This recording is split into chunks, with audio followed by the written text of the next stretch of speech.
ৰঙিয়াত ভয়ংকৰ পথ দুৰ্ঘটনা গুৰুতৰভাৱে আহত ৬জন লোক ২৭ নং ৰাষ্ট্ৰীয় ঘাইপথত পতিত বৰযাত্ৰী কঢ়িওৱা মাৰুতি আৰ্টিকা বাহনখন দুৰ্ঘটনাগ্ৰস্ত মাৰুতি আৰ্টিকা বাহনখনৰ নম্বৰ AS15A3244 বৰপেটা জিলাৰ সৰুপেটাৰ পৰা দৰা কুশল দাসে বকুলৈ কইনা আনিবলৈ গৈ থকা অৱস্থাত দুৰ্ঘটনাটো সংঘটিত হয়।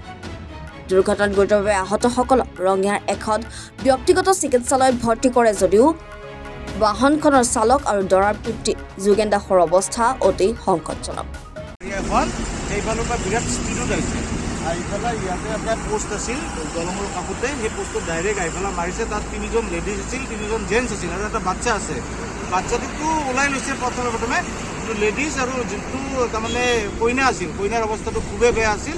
মাকটো বোধে বাছে নাবাছে কিন্তু নাজানো। পুলিচৰ গাড়ী আইফালে বাকী বয় বস্তু দি আছিল গোটেইখিনি দাঙি লৈ গৈছে পেচেণ্টবিলাকো লৈ গৈছে আৰু এতিয়া কি হয় কি স্বস্তি দিছে।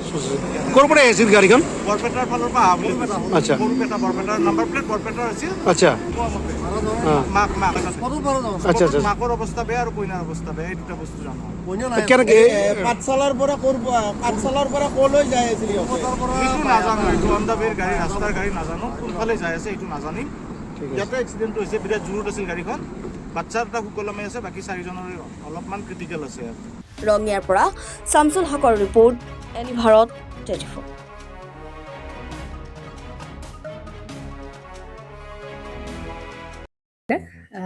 জুবিন গাৰ্গৰ গীতসমূহৰ ওপৰত আধাৰিত গানে কি আনে নামৰ এটা সুন্দৰ অনুষ্ঠান আপোনালোকৰ ওচৰলৈ আহি আছে অতি শীঘ্ৰে।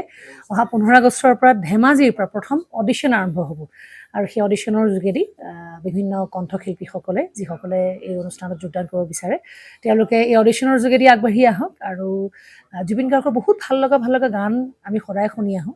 আৰু আপোনালোকৰ যদি ভাল লগা গান থাকে জুবিন গাৰ্গৰ আপোনালোকে গাই ভাল পায় তেন্তে অডিশ্যনত যোগদান কৰক। মোৰ ফালৰ পৰা আন্তৰিক শুভকামনা থাকিল এই সম্পূৰ্ণ অনুষ্ঠানটোলৈ। ধন্যবাদ।